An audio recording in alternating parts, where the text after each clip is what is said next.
रजौरी पुंछ का जो मुस्लिम है वो कभी भी कश्मीर की हुर्रियत जो है या आतंकवादी जो संस्था थी कश्मीर के अंदर उनके साथ कभी खड़ा नहीं हुआ, क्योंकि एक आम शहरी के पास अब गन आ चुका है। आपको नहीं लगता है कि इस गन का गलत इस्तेमाल नहीं हो सकता? अगर अभी देशभक्त, आपने बोला देशभक्त, यहाँ के लोगों पे आपको शक है? हमें कोई शक नहीं है। रजौरी सरकार आम लोगों को तहफ्फुज़ करने के हवाले से बिल्कुल नाकाम हो चुकी है, क्योंकि एक आम शहरी के पास अब गन आ चुका है। आपको नहीं लगता है कि इस गन का गलत इस्तेमाल नहीं? आपने देखा होगा डोडा किश्तवाड़ में अगर वीडीसी कमेटी ना होती तो डोडा किश्तवाड़ के जितने भी लोग हैं वो पूरे के पूरे गांव खाली हो जाने थे। गुज़िश्ता 2 दिनों से हम लगातार राजौरी से आप तक रिपोर्ट पहुंचा रहे हैं कि राजौरी के ज़िले में किस तरह के हालात बने हुए हैं। गुज़िश्ता कई हफ्तों की अगर हम बात करें, आपको याद होगा 1 जनवरी की शाम को राजौरी के ढांगरी गांव में कातिलाना हमला किया गया, जहां पर 7 मासूम जानें जो है ज़ाया हो चुकी है।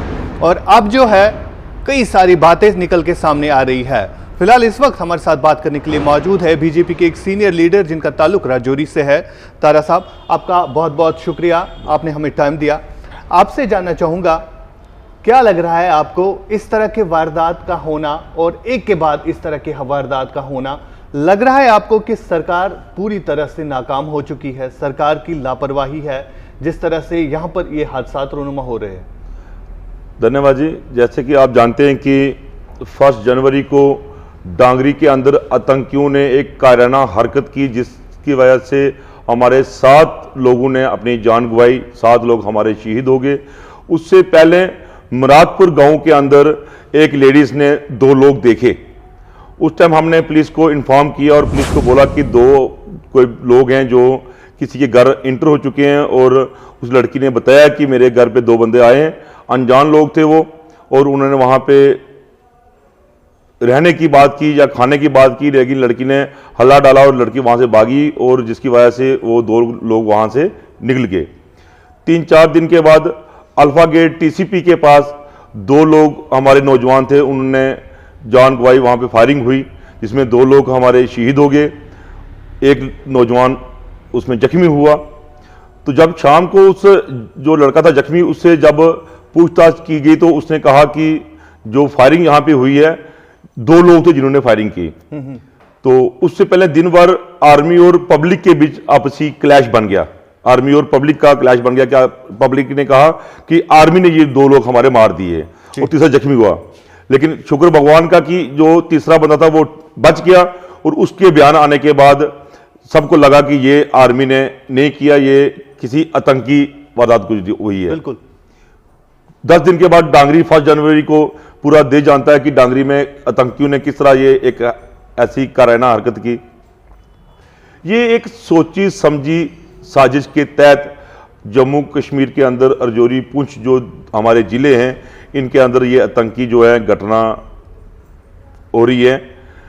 यहाँ पे हिंदू लोगों को टारगेट किया जा रहा है, मैं साफ कहूँगा, हिंदू लोगों को यहाँ पे टारगेट करके उनके आई कार्ड, उनके आधार कार्ड पूछकर उनको उनकी किलिंग की जा रही हैं। डांगरी के केस के बाद आपने देखा होगा कि सरकार ने फौरन 18 कंपनियां सीआरपीएफ की रजौरी पुंछ के लिए रवाना कर दी और यहाँ पहुँच चुकी हैं। वीडीसी विलेज डिफेंस कमेटीज जो हैं वो सरकार ने गांव में वेपन देना शुरू कर दिया है। सरकार जी, आपसे जानना चाहूँगा, ये जो वीडीसीज तैयार किए गए हैं, सरकार ने लोगों को खुद महफूज रखने के लिए अब वीडीसीज मैदान में आ चुके हैं, यानी एक आम शहरी के पास अब हथियार आ चुका है। आपको नहीं लगता है कि यहाँ पर सरकार टोटली फेल हो चुकी है? सरकार आम लोगों को तहफ्फुज़ करने के हवाले से बिल्कुल नाकाम हो चुकी है, क्योंकि एक आम शहरी के पास अब गन आ चुका है। आपको नहीं लगता है कि इस गन का गलत इस्तेमाल नहीं हो सकता? अगर एक फौजी के पास गन होता है तो उसको अकाउंटेबिलिटी होती है। अब एक आम शहरी के पास गन आ चुका है, इसका मतलब है कि यहाँ पर जितनी भी सिक्योरिटी एजेंसीज है, जितने भी इदारे काम कर रहे हैं, वो पूरी तरह से फेल हो गए। ऐसा नहीं है, उसमें यह है कि जो वीडीसी कमेटी जो बनी है, जो वीडीसी की कमेटी बनाई जा रही है, वो नौजवान जो है वो पुलिस फोर्स के साथ, आर्मी फोर्स के साथ होकर गांव में सुरक्षा करेंगे, आतंकियों से लड़ेंगे। और जो आज का नौजवान है ये चाहता है कि हम आतंकियों का मुंह तोड़ उनको हम जवाब दें, और ये आर्मी और पुलिस के साथ कंधे से कंधा मिलाकर आतंकियों का सामना करने के लिए नौजवान तैयार है। ये फ्रंट लाइन, ये वॉलंटियर हैं जो विलेज डिफेंस कमेटी बनाई जा रही है। ये सरकार की एक अच्छा कदम है। किसी जगह पे आर्मी और पुलिस फोर्स एकदम नहीं पहुंच पाती। कहीं किसी गांव में आर्मी, कहीं किसी गांव में आतंकवादी अगर इंटर हो जाते हैं, तो जब तक वहां पर आर्मी या पुलिस फोर्स पहुंचती, तब तक वो वीडीसी जो कमेटियां हैं वो उनका मुकाबला करेंगे। वो उन आतंकियों को कोई घटना वो करें उससे उनको रोकेंगे। और ये एक कामयाब स्कीम रहेगी। आपने देखा होगा डोडा किश्तवाड़ में अगर वीडीसी कमेटी ना होती तो डोडा किश्तवाड़ के जितने भी लोग हैं वो पूरे के पूरे गांव खाली हो जाने थे। अगर वहां पे लोग बैठे हुए हैं तो वो वीडीसी कमेटी की वजह से बैठे हुए हैं। अगर वो हिंदू लोग कुछ उस गांव में बैठे हुए हैं तो सिर्फ वो वीडीसी जो कमेटियां हैं, विलेज डिफेंस कमेटी हैं, उनकी सुरक्षा, वो सुरक्षा करते हैं अपने लोगों की, उनकी वजह से वो वहां बचे हुए हैं। अगर कश्मीर में भी इन लोगों को कमेटियां बनाई होती, वीडीसी की कमेटियां बनाई होती है कश्मीर के अंदर भी, तो हिंदू लोग कश्मीर से ना भागते। हिंदू लोग कश्मीर के अंदर आतंकियों का सामना करते, उनसे मुकाबला करते। कश्मीर के अंदर इतनी किलिंग्स हुई है और उसके बाद डर के हमारे कश्मीर का पूरा कश्मीर जो है, कश्मीरी हिंदू पंडित थे वहां से छोड़ के जम्मू भागे और पूरे मुल्क में भागे वो। तारा जी, कल हम अगर उनको तारा जी यहाँ पे रोकना चाहूंगा। डांगरी के गांव में ये वीडीसी कमिटीज बनाई गई है, लेकिन कल हमने वहां पर कुछ ऐसे बुजुर्ग शख्स भी देखे जो कि मुस्लिम तबके से ताल्लुक रखते हैं, मुस्लिम समाज के हैं।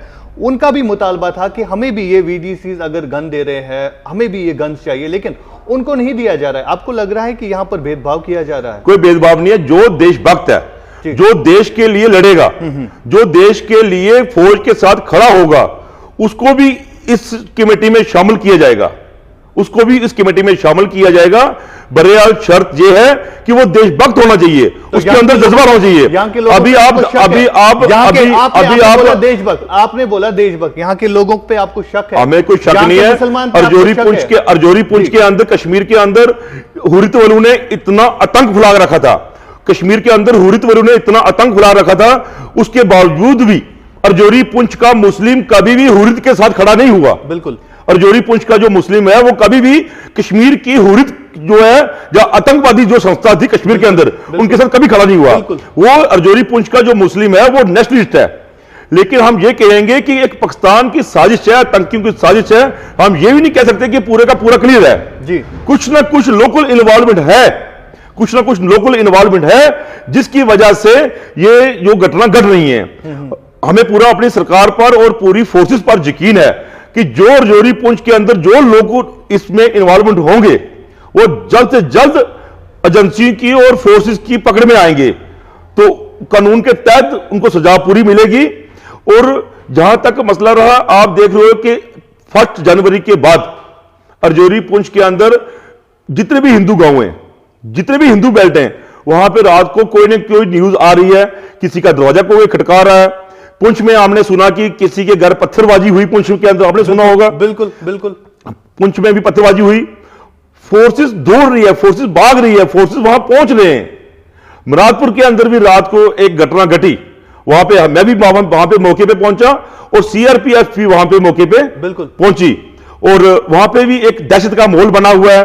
लेकिन उसके बावजूद भी हमारे लोग जो हैं डटे हुए हैं, वो आतंकियों के साथ मुकाबला करने के लिए तैयार हैं, और फोर्सेस भी यहां पे आ चुकी हैं। आपके चैनल के माध्यम से मैं अर्जोरी पुंछ की जनता से कहना चाहूंगा, आपको डरने की कोई जरूरत नहीं है। पूरी इंडियन फौज, आर्मी, पुलिस और पूरी सरकार आप लोगों के साथ खड़ी है, और हमारा जो अर्जोरी पुंछ का नौजवान है वो आतंकवादियों को मुंह तोड़ जवाब देने के लिए तैयार है। बहरहाल बहुत बहुत शुक्रिया इस मुख्तसर सी बातचीत के लिए। नाज़रीन, बात कर रहे थे बीजेपी के सीनियर लीडर तारा जी, जिनसे हमने गुफ्तगू की। लिहाजा आज जो हालात राजौरी पुंछ में बने हुए हैं, काफी दहशत का माहौल आज भी गांव में छाया हुआ है। जब हमने ढांगरी के लोगों से बात की तो उन्होंने क्या कुछ कहा, ये आपने देखा गुज़िश्ता कई दिनों से।